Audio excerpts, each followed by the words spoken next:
Good morning to all. This is N. Sreeyya. I am studying 8th standard in Bheeram Reddy International School.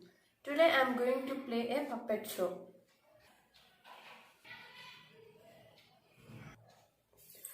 Today I am going to tell you a story. The title of the story is The Slave and the Lion. The slave was ill-treated by his master. One day he ran to a forest. There he comes across a lion in pain because of thorn in his paw.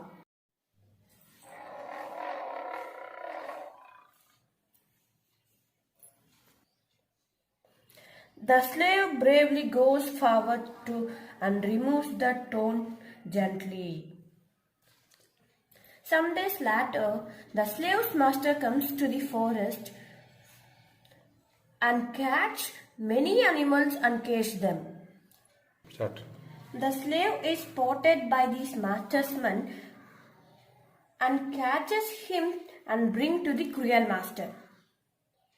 The master asks for the slave to be thrown into the lion's cage.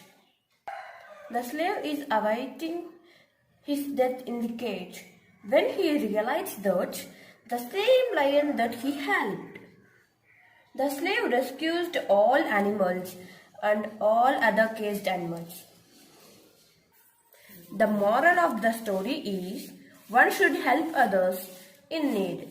We get the rewards of our helpful acts in return. The moral of the story is do good and have good. Thank you for giving this golden opportunity. Have a nice day.